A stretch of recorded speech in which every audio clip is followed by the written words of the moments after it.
Tercatat misalnya Ananda Vino di Kalimantan Timur yang ditinggal pergi untuk selamanya oleh kedua orang tuanya karena COVID-19. Ibunya meninggal lebih dahulu dalam keadaan hamil, adiknya 5 bulan. Sehari setelah ibunya meninggal, kemudian ayahnya.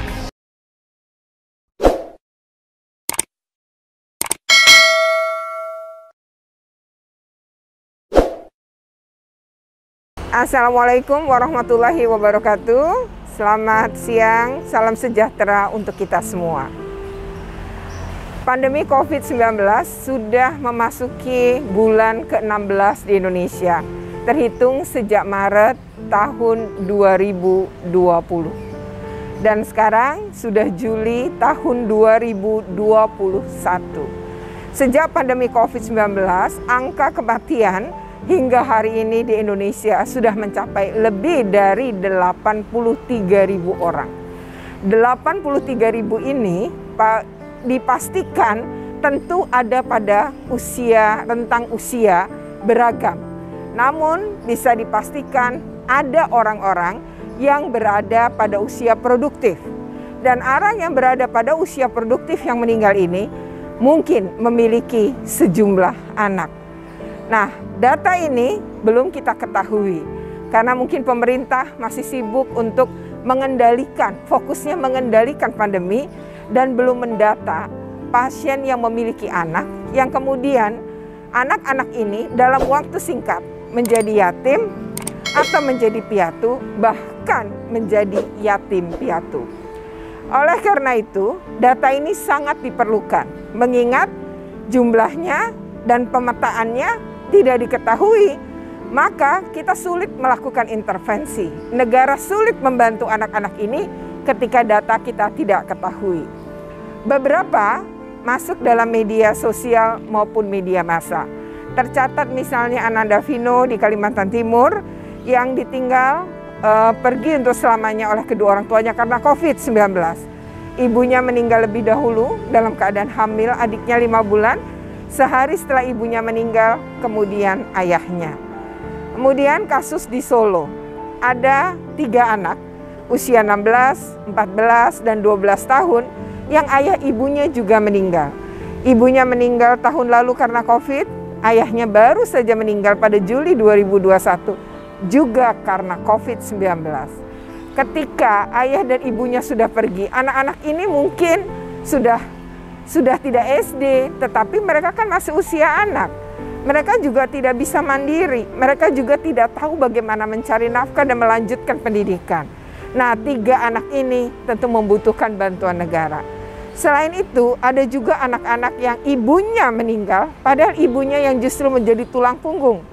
Dan itu bukan dari keluarga kaya, sehingga dia melanjutkan pekerjaan ibunya yaitu membuat gorengan, meletakkannya di warung-warung, ya, kemudian juga mengurus adik-adiknya yang akhirnya dia terancam putus sekolah. Nah, anak-anak seperti ini mungkin jumlahnya banyak, termasuk yang terpaksa dikawinkan pada usia anak ketika kedua orang tuanya sudah meninggal. Anak-anak ini tentu dalam kondisi yang sangat rentan dikawinkan, rentan berhenti sekolah, dan bahkan rentan ditelantarkan dan mungkin kelaparan. Nah, anak-anak ini tidak bisa diabaikan. Negara harus hadir. Oleh karena itu, untuk melakukan mitigasi, ya ini penting sekali. Yang pertama kepada seluruh orang tua yang memiliki anak dan sekarang kondisinya sedang COVID-19, mau bergejala yang sedang atau berat, barangkali perlu memikirkan dari sekarang bagaimana nasib anak-anak ketika kedua orang tuanya mungkin akan meninggal atau tidak tertolong. Bicarakan kepada keluarga besar mumpung masih bisa untuk dibicarakan bagaimana anak-anak ini nanti ketika kedua orang tuanya tidak ada atau salah satu orang tua yang menjadi tulang punggung keluarga pergi untuk selamanya. Maka pendidikan anak-anak ini, pengasuhan anak-anak ini harus dengan keluarga besar. Keluarga besar harus dilibatkan. Mumpung belum pergi dan mungkin juga anak-anak sekarang hanya sekedar dititipkan dan berharap bahwa akan sembuh, tapi ternyata bagaimana kalau tidak sembuh dan meninggal di rumah sakit? Nah, maka perlu untuk para orang tua ini ya apalagi anak-anak yang masih di bawah umur, dititipkanlah kepada keluarga besar, penitipan berikut pengasuhan dalam jangka panjang jika mereka tidak tertolong atau tidak terselamatkan dari sakit COVID-19. Berikutnya lagi adalah bagaimana bukan saja keluarga besar. Kalau keluarga besar tidak mampu bagaimana?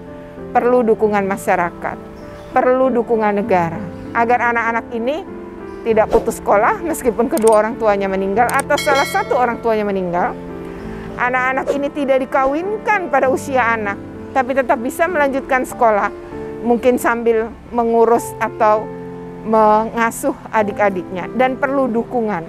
Bagaimanapun anak-anak ini tentu bukan manusia dewasa, mereka mungkin terkejut dan bingung ketika harus kehilangan kedua orang tuanya, terkejut dan bingung bagaimana harus melanjutkan hidup. Oleh karena itu, negara harus hadir. Untuk itu, pertama, pemerintah harus mendata dulu nih. Kementerian Kesehatan kan punya data. Berapa yang meninggal di rumah sakit sebagai pasien, usianya berapa, kalau dia produktif punya anak atau tidak, kalau punya anak berapa, dan penyebarannya di mana. Yang kedua adalah bagaimana dengan yang mereka sedang isoman tapi meninggal. Nah, ini perlu didata juga oleh pemerintah daerah. Anak-anak ini berada di mana, di desa mana, kelurahan mana, kecamatan mana, agar dinas terkait bisa bertindak. Misalnya Dinas Pemberdayaan Perempuan dan Perlindungan Anak. Ketika anak kehilangan orang tuanya untuk selamanya, tentu itu sebuah pukulan psikis. Pertama, dia perlu dibantu untuk pemulihan atau trauma healingnya. Yang kedua adalah butuh dibantu untuk ke depan, masa depannya. Mungkin India sebagai salah satu contoh. India kehilangan 21.000 anak kehilangan orang tua. Salah satu orang tua sekitar 21.000 dan lebih dari 6.000 anak kehilangan ayah dan ibunya. Nah, bagaimana kemudian anak-anak ini, salah satunya soal pendidikan, diberikan bantuan hingga anak berusia 23 tahun.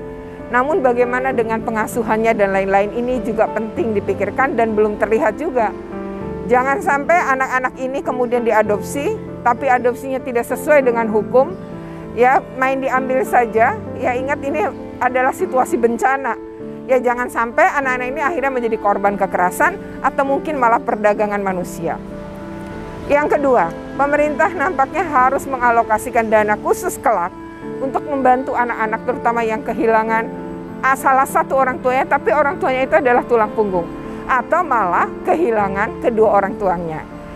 Dan yang ketiga, dalam Undang-Undang Perlindungan Anak maupun Undang-Undang Kebencanaan tidak disebutkan secara khusus pasal terkait dengan bagaimana melindungi anak-anak dan melakukan pemenuhan hak anak-anak pada masa bencana. COVID-19, pandemi ini adalah bencana non-alam. Maka seharusnya di dalam Undang-Undang Kebencanaan maupun Undang-Undang Perlindungan Anak sebagai kelompok yang rentan harusnya menyebutkan pasal khusus bagaimana tindakan, mekanisme, sistem yang akan dibangun untuk melindungi anak-anak dan pemenuhan hak anak-anak selama masa pandemi COVID-19 atau selama masa bencana dan kebencanaan itu ada.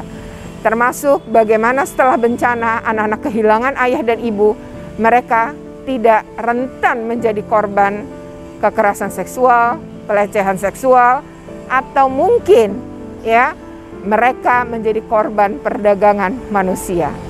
Ini bukan masalah data semata, bukan soal statistik, angka yang sembuh dengan angka yang meninggal serta kasus. Tapi ini adalah soal masa depan anak Indonesia. Ini adalah soal masa depan bangsa Indonesia. Karena anak-anak ini kelak akan mewarisi kepemimpinan bangsa ini. Oleh karena itu, jangan sampai lost generation dan jangan sampai kondisi ini mengakibatkan anak-anak kita kemudian menjadi korban kejahatan yang lainnya. Untuk itu ini sekali lagi adalah masalah kemanusiaan, bukan sekedar angka-angka. Ini masalah kemanusiaan. Oleh karena itu kita harus bahu-membahu semua. Ya, negara harus hadir, namun masyarakat, orang terdekat, keluarga besar, tetangga juga harus membantu anak-anak ini. Anak-anak ini bukan manusia dewasa, atau bukan orang yang belum dianggap sebagai manusia mini, tapi belum dewasa. Anak-anak ini emang belum dewasa. Anak-anak ini memang tidak tahu bagaimana menjalani hidup dan menghadapi problem ini.